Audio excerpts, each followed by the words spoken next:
Olá, bem-vindos à nossa análise focada de hoje. Vamos tentar entender melhor as pessoas, pela linguagem que elas usam. Isso mesmo. Vamos mergulhar em algumas ideias bem interessantes do livro Como Decifrar Mentes. Hum, A nossa missão aqui é descobrir como as palavras, as frases que a gente usa, muitas vezes nem notar, revelam o que pensamos, sentimos e até se estamos sendo sinceros, né? exato. Vamos dar uma olhada em como certas escolhas de palavras, estruturas de frase, podem ser verdadeiras janelas para a mente. Janelas para mente, gostei disso. Oferecem pistas valiosas no dia a dia, sabe? Se a gente souber o que procurar. Ok, então vamos começar com algo que parece pequeno, mas talvez não seja. Omitir o pronome eu. Uhum. Qual a diferença real entre dizer, sei lá, eu gostei da apresentação e só boa apresentação? Parece tão sutil. Pois é, mas aí que está o ponto fascinante, né? Essa omissão, muitas vezes, sinaliza uma busca inconsciente por distância psicológica. Distância. Como assim? Bem, quando alguém não está totalmente seguro do que diz, ou talvez esteja mentindo mesmo, a pessoa tende a se remover da frase, sabe? Ah, A gente vê isso naquele exemplo clássico do falso relato de roubo. A pessoa diz o carro foi levado e não meu carro. entendi. Ela se distancia do objeto, da situação. Exatamente. E da afirmação em si.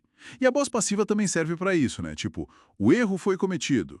Dilui a responsabilidade, a conexão direta. Interessante, essa ideia do distanciamento. E o contrário, quando a pessoa usa muito o pronome nós, o que isso costuma sugerir? Geralmente o oposto. O nós indica proximidade, né? Identificação, um senso de unidade. Cria uma conexão. Encontro.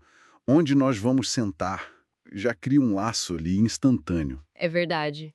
E em relacionamentos, pesquisas mostram que casais que usam mais nós, eles tendem a ter mais estabilidade, sabia? Nossa, que interessante. É. E um ponto importante, é muito raro vítimas de crimes usarem nós para descrever ações junto com os agressores. Essa separação linguística é quase instintiva. Faz todo sentido. E essa ligação entre linguagem e estado interno me faz pensar na confiança. Ou na falta dela, né? Hum, Como isso transparece na fala? Uma pessoa segura deve soar diferente de uma pessoa ansiosa, imagino, certo? com certeza. A pessoa confiante geralmente está mais focada na tarefa, no objetivo externo, né?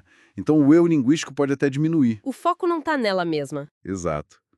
Já a ansiedade, bom, a ansiedade faz o contrário, aumenta o foco interno, a autoconsciência.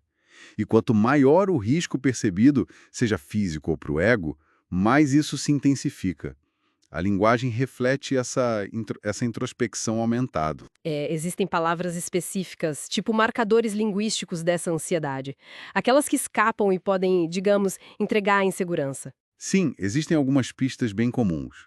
Os qualificadores, né? Tipo acho, talvez, suponho, eles indicam claramente uma incerteza. Ok, esses são óbvios. São.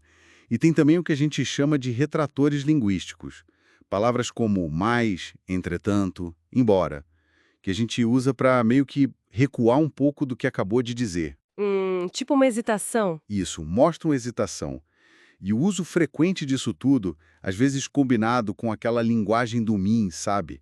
Aquela postura de vítima. Ah, tipo, porque isso sempre acontece comigo. Exatamente. Essa combinação pode sinalizar um estado ansioso mais persistente, mais profundo. Entendi. Bom, se a ansiedade tem esses sinais, imagino que em situações onde a pessoa está ativamente tentando esconder algo, sei lá, num blefe no pôquer ou numa negociação, Ah, sim. a linguagem deve ficar ainda mais reveladora, não? Exato, porque aí a pessoa está gerenciando a impressão que ela causa, né? Ela tenta parecer o oposto do que sente. Forte quando tá fraca. Isso. Ou desinteressada quando na verdade está muito interessada. E aí muitas vezes a pessoa exagera na performance. Parece excessivamente casual ou relaxada demais, de um jeito que não soa natural. Falta naturalidade. Falta. A pessoa que está sendo genuína não tem essa preocupação toda com a imagem que está passando, entende? No póquer, por exemplo, um blefe pode vir com uma aposta rápida demais, assertiva demais. Tentando mostrar força.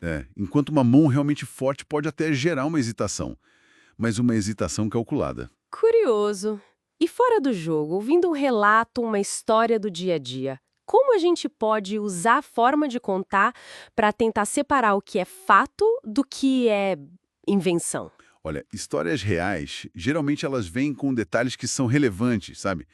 Detalhes sensoriais que se encaixam bem na narrativa principal. Fazem parte da história. Isso. Já as mentiras, às vezes a pessoa compensa com um excesso de detalhes, mas detalhes irrelevantes, para dar uma falsa sensação de profundidade, entende? Tipo preencher linguiça. Tipo isso. Mas aí costumam ser vagas ou ter lacunas justamente nos pontos cruciais da ação. Outra pista é o final da história. O final? Relatos inventados muitas vezes terminam de forma abrupta, sem muita reflexão sobre as consequências, sabe? E presta atenção também se faltam aqueles pequenos problemas, aquelas dificuldades inesperadas, que quase sempre aparecem em histórias reais. É verdade. A vida real nunca é tão linear. Pois é.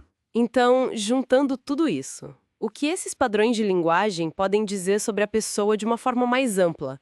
Talvez sobre a visão de mundo dela, o bem-estar emocional? O segredo, como sempre, está nos padrões, não numa palavra isolada aqui ou ali. É o conjunto da obra. Exatamente.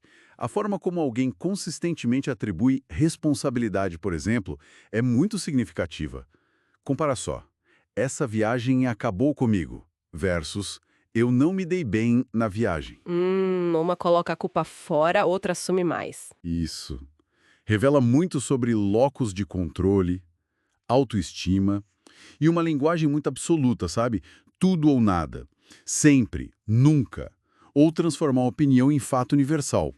Ah, tipo, todo mundo sabe que. Exato. Isso pode indicar uma rigidez no pensamento, né? Talvez até um pouco de egocentrismo. Uau! Mesmo sendo uma análise rápida, fica muito claro como a linguagem é um campo cheio de pistas escondidas sobre o que está rolando por dentro. Sem dúvida nenhuma. E isso, eu acho, deixa uma reflexão importante pra gente, né? E pra quem tá ouvindo. Qual seria? Como que essa atenção mais fina aos detalhes da fala, tanto da nossa quanto da dos outros, pode refinar a nossa percepção das interações do dia a dia?